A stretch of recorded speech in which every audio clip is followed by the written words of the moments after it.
आइए question number 11 देखेंगे। Topic का नाम है final account chapter 18 TS Grewal class 11th की बुक में से। क्वेश्चन में हमसे क्या मांगा है पहले उसको रीड करेंगे। From the following prepare the profit and loss account of Sohan Lal as it would appear in the first year that ends on this date. Salary and wages दे रखे हैं 30,000, commission paid 2,000, postage and courier 1,500, insurance 3,000, interest paid 4,000, carriage outward 5,000, advertising 10,000, discount allowed 18,000, rent received 17,000, interest on investment 15,000, bad debts 9,000, brokerage paid 950.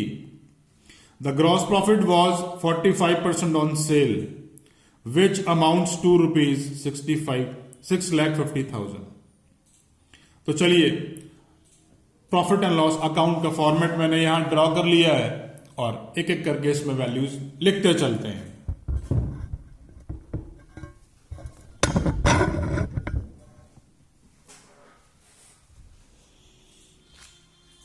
सबसे पहले लिखा है salary and wages. तो salary and wages मेरे खर्चे हैं और सारे खर्चे जो हैं वो प्रॉफिट एंड लॉस अकाउंट के 2 में आते हैं। तो मैंने लिखा सैलरी एंड वेजेस, क्योंकि सैलरी पहले लिखा है इसलिए ये फिगर प्रॉफिट एंड लॉस में आई है। और अगर पहले ट्रेडिंग लिखा होता, पहले वेजेस लिखा होता तो ये ट्रेडिंग में लिखा जाता। 2 commission paid, commission is 2,000। Postage और टेलीग्राम ये भी मेरा खर्चा है, postage and courier 1,500,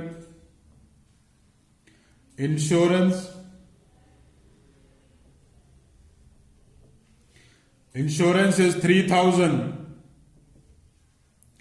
interest paid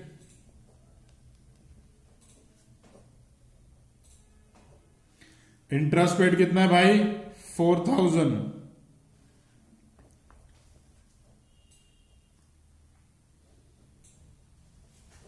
carriage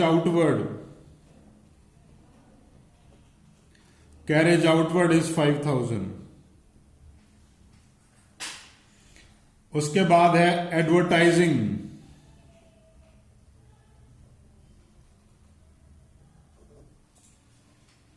10,000।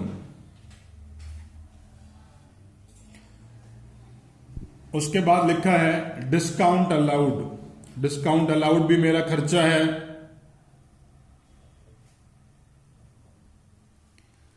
18,000। उसके बाद है रेंट रिसीव्ड। अब रेंट रिसीव्ड मेरे लिए इनकम है तो मैं लिखता हूं bye rent received 17,000।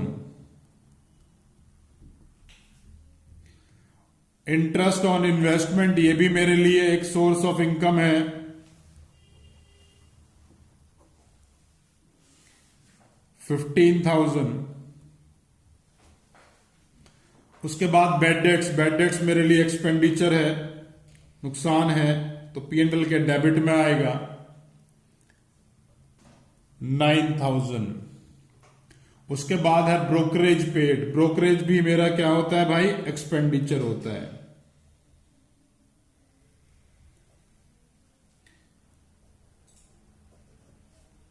Brokerage is 950।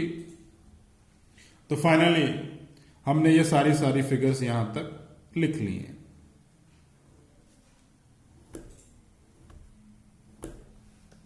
चलिए आगे चलते हैं।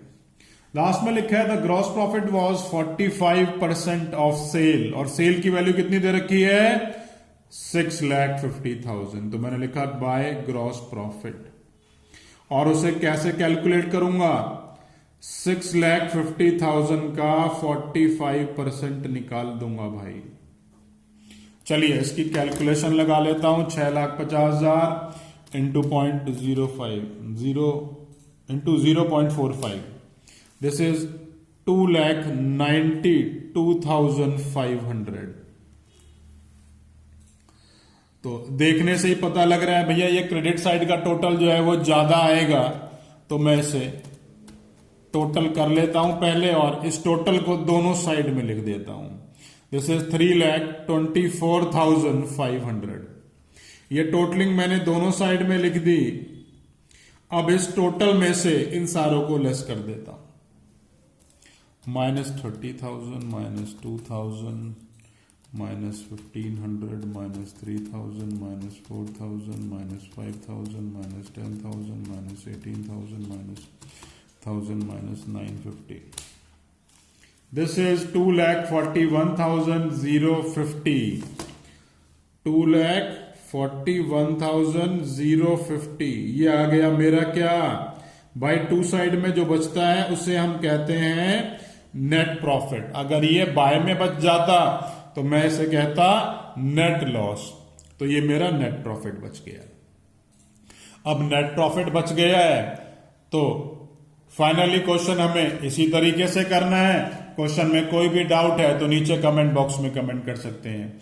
वीडियो अच्छी लगे तो लाइक बटन जरूर प्रेस किया कीजिए, और अगर इस टॉपिक के ऊपर अभी तक मेरा वीडियो लेक्चर नहीं देखा है तो भाई उसे जरूर देखिए। उसको देखने के बाद ये सारे कॉन्सेप्ट बड़े आसानी से समझ में आ जाएंगे।